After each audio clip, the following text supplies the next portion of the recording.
Hello and welcome. I'm Kit Adams, and this is the Great Debate 2023, brought to you by RPL Radio. When Mike McGowan resigned earlier this year, it opened the door to a by-election for the seat of Rockingham, a seat which has been held by the Labor Party since its inception in 1974. And in the last election in 2021, they won with the majority of the vote at 87.7%. Rockingham is one of the safest seats in Australia for the Labor Party, and they are favourites to win the next election. But there has been issues within the Labor ranks, with some of their high-profile activists deciding to hand in their membership to the Labor Party and put their support behind Hayley Edwards. It's pretty safe to say that Labor won't get the 87.7% of the vote that they had during the last election. But will the swing against them be enough to put somebody else in the seat? And if so, who will it be? In preparation for this debate, we here at IPL Radio have reached out to all 9 candidates vying for the seat of Rockingham to give them the opportunity to be here to voice their policies and what they stand for. 2 of them, including Magenta Marshall from the Labor Party, have actually declined to be here and take part today. Madeline de Jong from the Greens would have liked to have been here, but unfortunately was unable to. So we have 6 candidates here today.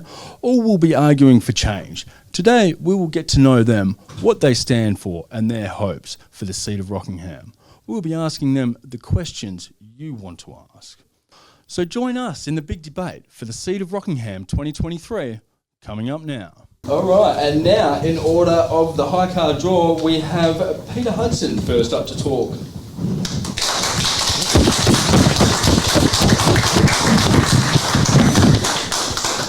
Yeah, well, thanks very much, Kit. And look, can I say thanks to Tris, Sarah, and everyone else who's helped put together today, Tony as well on the camera there. I'm a big supporter of IPL, so really great that we've been able to put together a debate with so many of the candidates on the ballots, although notably not all of them.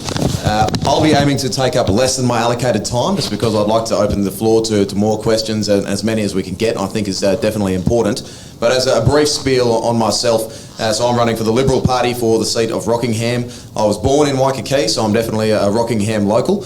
Grew up here, went to school here, finished my degree while living here, and started my own small business, and I still live in the seat today. So the reason that I'm running for the seat of Rockingham partially is because I love this community. I've been involved for a very long time. Many of you will be aware that I ran for the federal seat of Brand at 2022's federal election last year. So I'm very well experienced when it comes to understanding the political system and how we navigate that in the modern world. And I see so much potential for Rockingham, whether it be economic, tourist, whatever it may be. There is a lot of potential for our area to really level up and be taken to the next level. And I'd like to be at the spearhead leading the charge on that front. But of course, the other reason of why I'm running is because, as many of you would agree, the Labor Party has left Rockingham to rag and ruin over the last 26 years through the local former member. Given that we had the former Premier as our local member, while delivering 0 tangible projects for the community, I think is a stain on the record of Rockingham, and I would definitely like to see some real change in our area.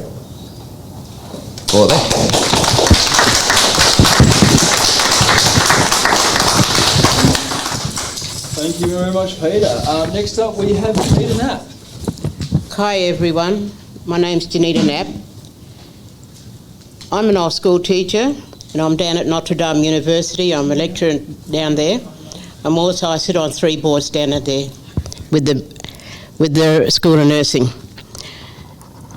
My party, the West Australian Party, is a party for all West Australians, and for me and the rest of the Aboriginal community, we oppose the voice. As all Australians are represented equally under our Constitution now, and so the voice is not necessarily to deal with us. It will provide our nation, it will divide our nation, and it won't solve the problems confronting Aboriginal people.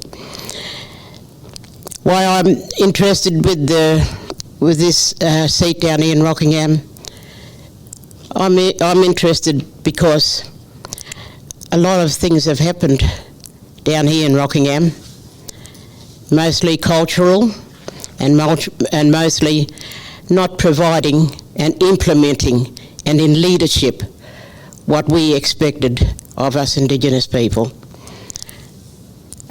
Also the fact that from this electorate seat came a lot of situations that to all of us West Australians, there is to be a lot of healing, culturally and in the wider community.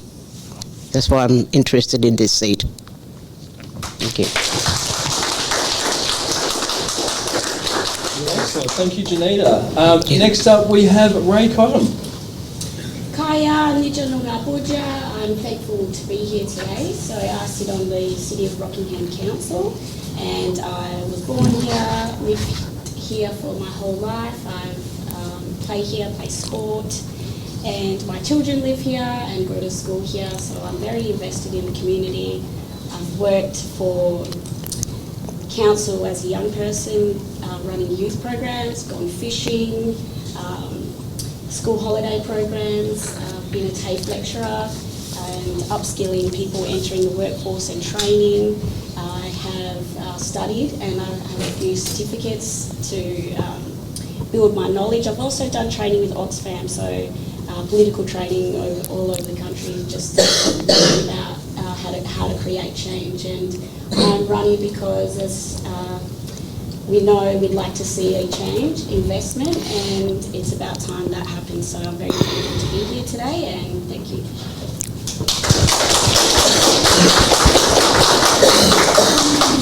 Thank you, Ray. Next up, we have Clive Arthur Gilletley.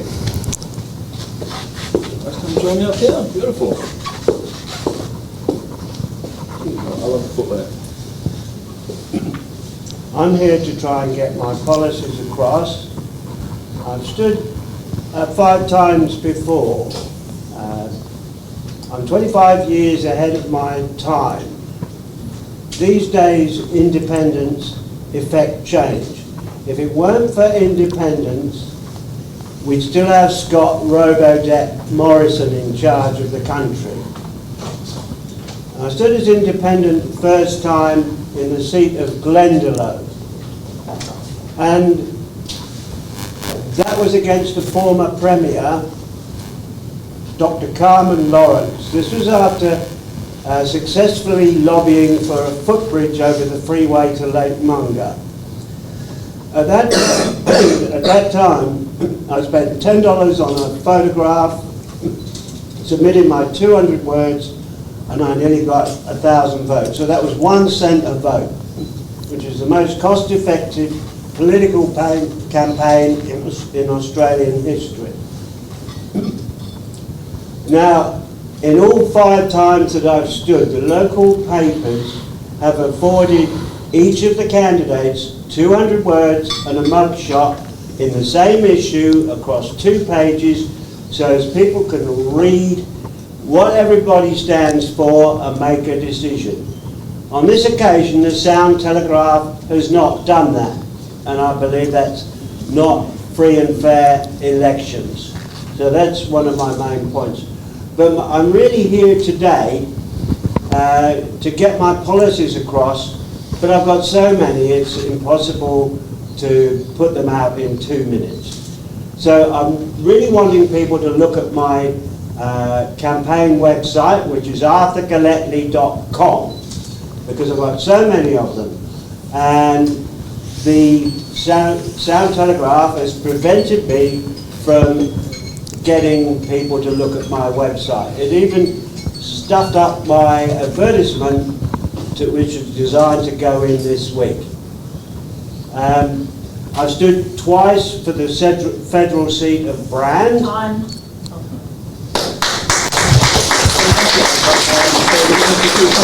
We appreciate your enthusiasm.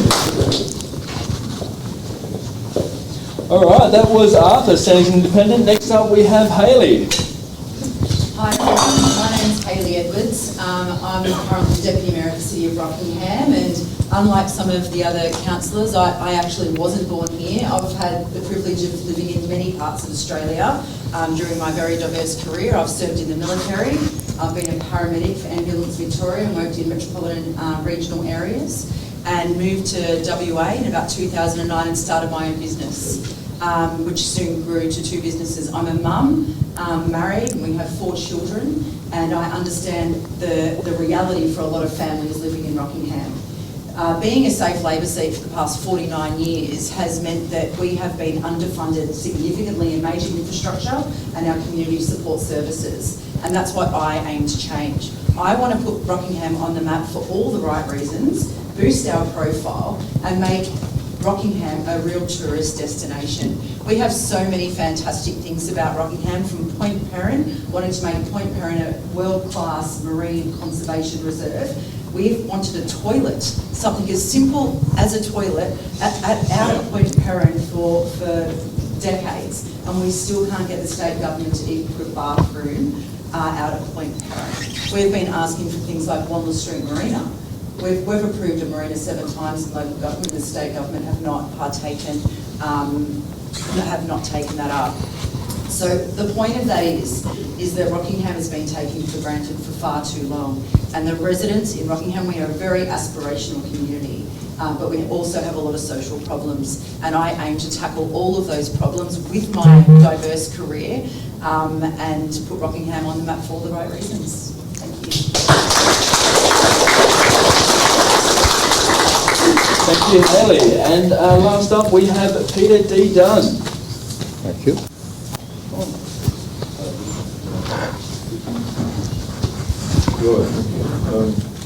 My overarching policy is calling for a socialist revolution peacefully by referenda. I was a young socialist with the Socialist Labour League. I now call myself the Communist Labour League. In particular, I stand for voting yes for the Indigenous voice to the Parliament. And this particular leaflet is calling on student guilds, the academic associations, the graduate associations, the university centres, and all the universities to get on with the job of organising referenda before the main vote and market for a yes vote and employing the Debate Commission and paper ballots. Also, containment of the socialist revolution peacefully by referenda are these broad headings: greater justice, greater democracy, sustainable economic plenty, an end to war, and opportunities, not guarantees, but opportunities for family life, especially at the universities where there is no protocol. Now, also, another broad heading here, I've included personally, recognition that the environment and animal rights are fundamental, including animals that we slaughter for food, including animals such as chickens that provide eggs. They must all be done humanely. Now, an end to war. What are we going to do? What are we going to do if there's a nuclear spill in Coburn Sound, or wherever it is, near Rockingham? Will tourism numbers plummet, or will tourism numbers be maintained? Will our military folk be required to participate in the clean-up? And what will happen to people who enjoy fishing? Well, some of the fish become inedible because they're toxic. An end to war, our focus should be on Papua New Guinea, the West Papua, the Fuzzy Wuzzy Angels in West Papua. They saved our lives by carrying our wounded and our supplies in the Second World War on the Dakota track. They're now in trouble in West Papua. While we in Ukraine, I call for the reunion of the Ukraine and Russia. This time they're just to democracy, and so the military folk can make love, not war. Now, Labor can't even sell that.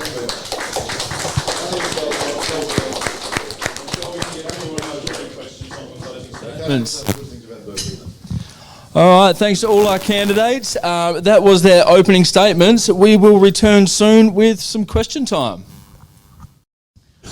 All right, and now for a little bit of question time, and this is where it can potentially get a little bit spicy, so let's see how it goes.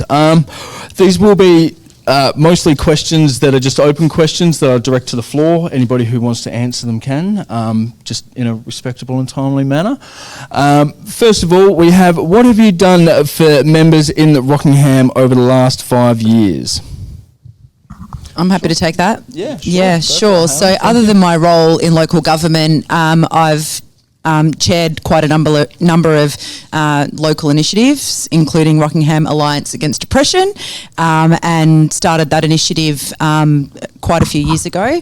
Also ran a number of charity events, the very first Rockingham Sleep Out. So we initially did a CEO Sleep Out here, the very first one in Rockingham, raising about $15,000. And the year after we did our own Rough It for Rockingham in conjunction with Salvation Army Rockingham, raising almost $30,000 which was funding people experiencing homelessness in Rockingham.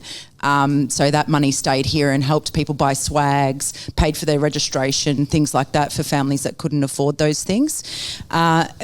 Additionally, my husband and I joined Marine Rescue Rockingham about a year and a little bit ago, and every second Saturday we volunteer at Marine Rescue Rockingham, and that is a volunteer organisation that's down near Mangles Bay Marina down there, and a Point Perrin boat ramp, and we basically man a 24-hour shift every second Saturday with a crew and help people that are stuck out at sea and tow them in and do whatever they've got to do, help jumpstart their motors and things like that.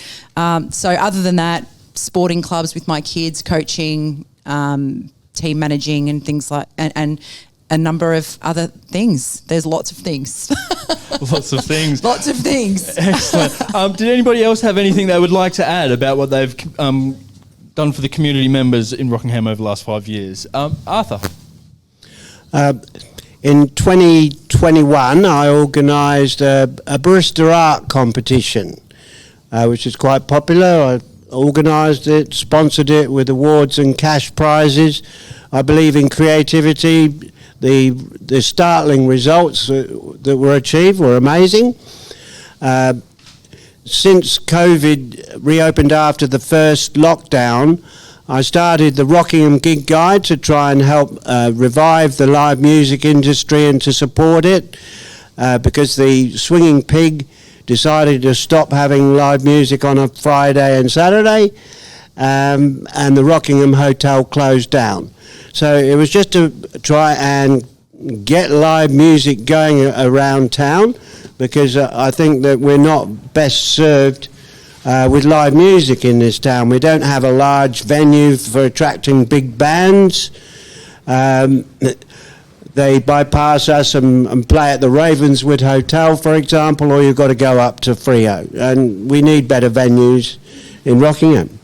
I also spent considerable time lobbying Mark McGowan directly and also through social media with a couple of local suburban Facebook chat groups to fix the footpaths at Point Perrin.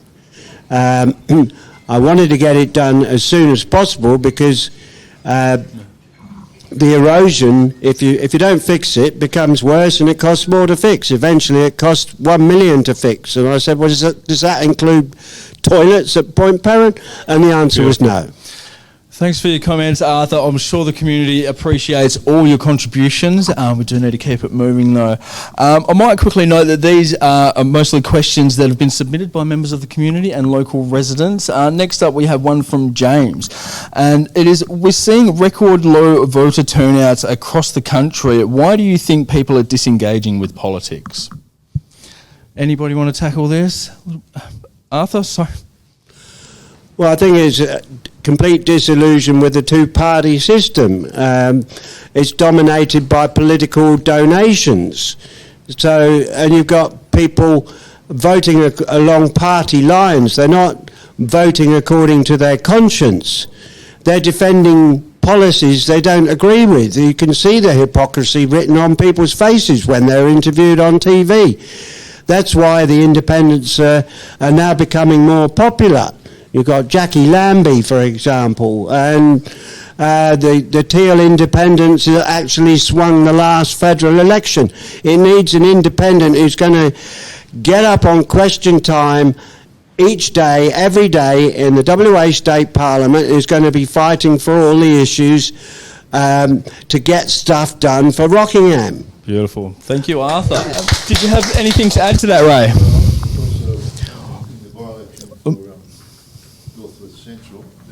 Only 11,000 people eligible to vote. I might just get you to grab a microphone, Peter. Cheers, mate. Yeah.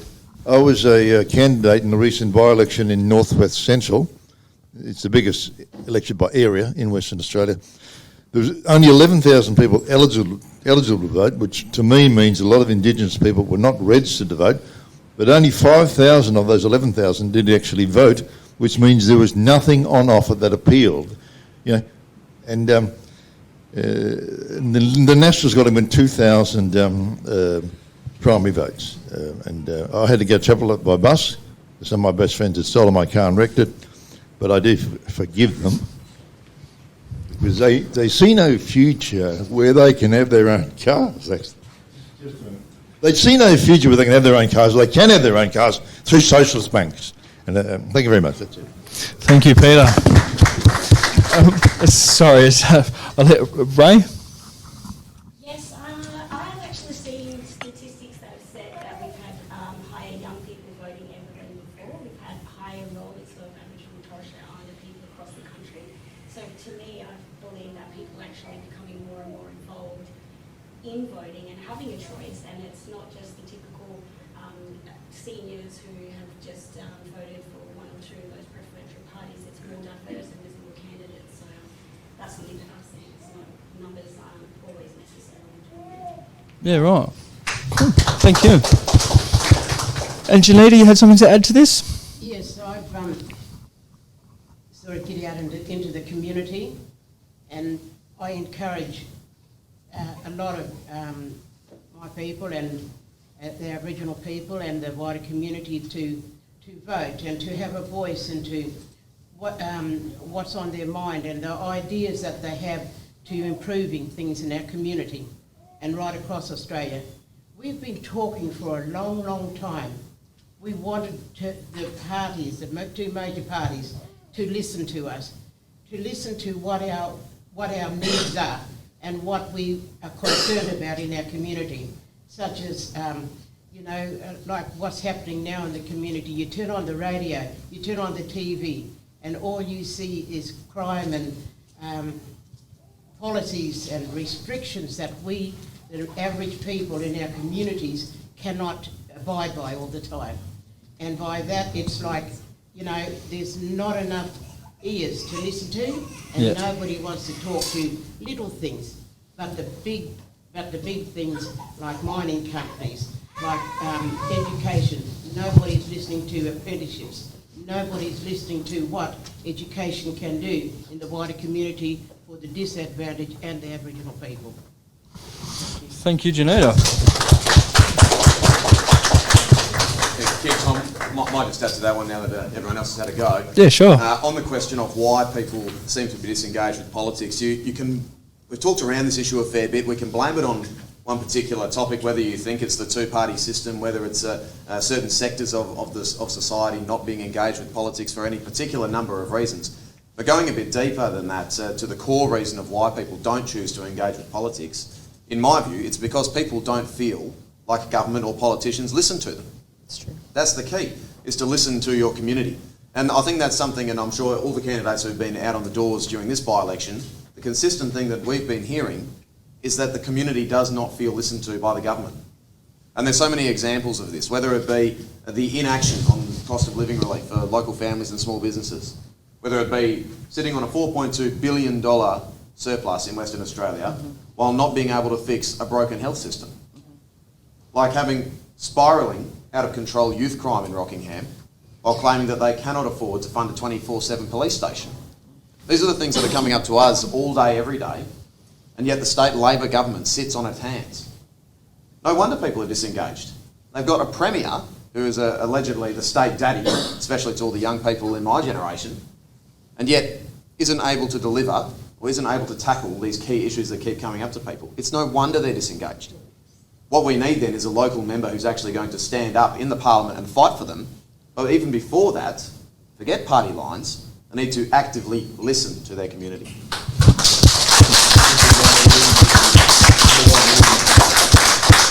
All right, thank you, Peter.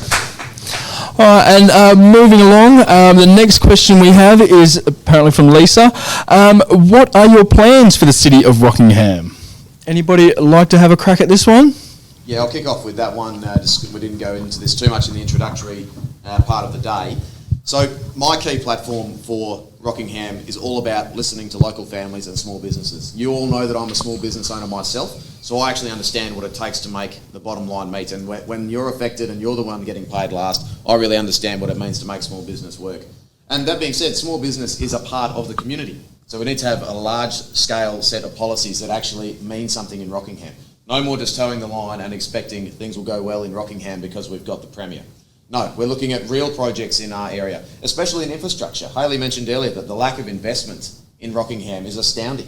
So I'd like to see us get on with projects that we've been talking about for years, like the Wanless Street Marina, like development out at Cape Perrin. And we all know that we're going to be hosting American and British sailors in Rockingham by 2027. So we need to ask the state government as well, where is the planning and infrastructure to create an AUKUS-ready Rockingham? These are all real questions that we need to address. And while we could get along and talk about the health system, the crime, and the cost of living, we need to first address the issue of investment in our area. Thank you, Peter. Thanks, Kit. Hayley, you've got something you'd like to add to this? Yeah, thank you.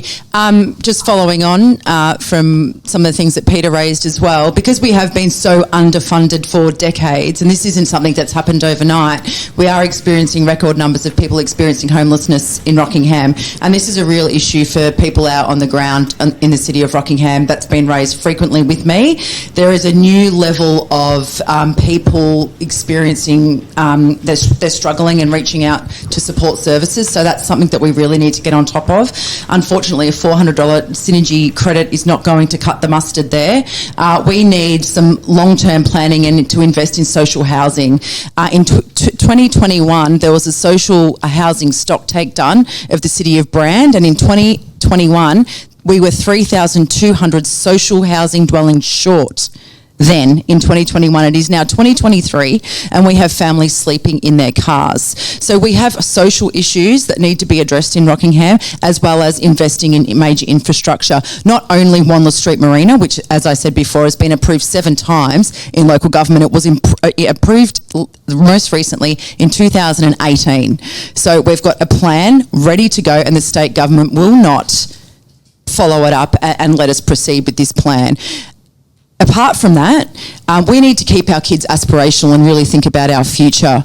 I've been part of the Baldiva 6171 project where we surveyed 1,500 kids about what they wanted to be when they grow up or what they hoped for the future. What they wanted was a car and a job. They weren't talking about being doctors. They weren't talking about being police officers. They weren't talking about being nurses. All they wanted was the basics. We need to reactivate Murdoch University and let our local kids go to a local university here. Time? No worries. Thank you. Thanks, Hayley. We just had Arthur. You had something to add to this? Yes, well, I've got so many policies, and I know that the ALP candidate has just got one for Rockingham, and that is to upgrade the sports clubs. So how can that be an effective representation if you haven't got anything to fight for? I start at toilets at Point Perrin, large bus shelters at schools. In Swinston Street opposite Rockingham High School, after 50 years, there still isn't a bus shelter. There's just a pole. On the homelessness, I urge a mini budget to give police and nurses a pay rise, to spend money on social housing and to do something about the homeless.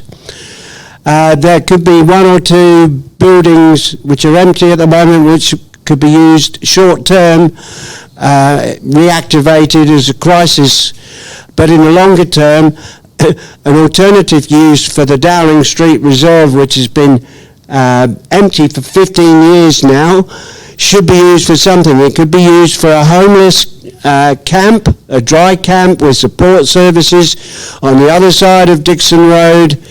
It's all commercial. The other side of Dowling Street is all education with the Murdoch and Colby College, and so it has minimal effect on residential areas. Wherever you put it, there's going to be objections from residents. That's as good a place as any to minimise that. Thank you, Arthur. Mr. Dunn, you had some comments you'd like to add to this? Yes, apart from union rights being necessary on big projects to avoid industrial deaths and industrial injuries, my policy for small business is distinct from the policy on big business. For small business, I could say that the boss is the boss, but the workers have a real choice. The key thing is also a restored industrial court of law, which we had in 1904, due to the nature of the industrial relations disputes in the 1890s, which caused the unions to form the Labor Party, and that court was, in 1907, they handed down the Harvester judgment and spoke about workers and their families being entitled to live in frugal comfort. That did exclude the Aboriginal people at that time, but have become more and more integrated into this. And legal aid, if small business is taken into an unfair dismissal, there should be legal aid for that small business to argue its case. But the workers will have a real choice, apart from small business, and the Bunnings, the brick factories, the banks, and the BPs down the road. And why does BP and the petrol station not have driveway service, training mechanics, and toilets that you can use? Because it would eat into profits. Thank you, Mr. Peter D. Dunn. Big and small business is completely different. All right. The question was, what are your plans for the City of Rockingham? But that answered a lot. Moving on. Some of these questions were sent in directed to some of the candidates, and I believe this one was actually sent in for Mr. Dunn. One of your major policy planks is a call for greater democracy. What are some further details about the components of your greater democracy policy? Could we just get you to grab them? Three there. One is industrial democracy. That's why the Soviet Union collapsed and ended up with a bunch of billionaires. Industrial democracy with workers' control and employing the WA Electoral Commission and paper ballots. Industrial democracy at Bunnings, the brick factories, the banks, and the BPs. Not at small business. At small business or petite capital enterprises, that's where the boss is the boss. Industrial democracy also at the universities. Greater democracy there. For example, at UWA, the only 6 of the 17 senators are elected, 11 are appointed, and also for the police force, senior constables should be elected, sergeants should be elected, all the way up to deputy commissioners and the commissioner. And someone should say, "You mean you expect us to vote to go and arrest Joe McDonald again? We're not going to vote for that." Okay, thank you very much. That's industrial. That's greater democracy. In industrial democracy, the universities, and for example, in the police force too. Thank you. Thank you, Mr. Dunn. Did anybody else have anything to add to that? No. All right, moving on. I believe this one was sent in for Ray from the Legalised Cannabis Party. I'm a bowel cancer patient with a medical cannabis prescription to help me tackle post-operative inflammation as well as insomnia. My prescription costs me $150 and I easily need 2 or more prescriptions filled in a month. If elected, what will you do to make medication like this more affordable for local residents like me? Oh, absolutely. So those, happy that that person who sent in that question pays $150 because some people can pay up to $230 for the same bottle. So it's depending on pharmacies and compounding pharmacies. And I will be pressuring the government to put that on the PBS, so that range of medicines available under the Medicare scheme, and that we have a compassionate access scheme. So people who need medicine like this person, it's affordable. You're not, it's $6.60 just like a Defence Force veteran would be. That's something that I'd be doing, because people will be going without. If that person needs 2 bottles, that's a lot of $300 a month. So pressuring the government to have a compassionate access scheme in the interim of a PBS approval for those medicines. Beautiful. Thank you, Ray.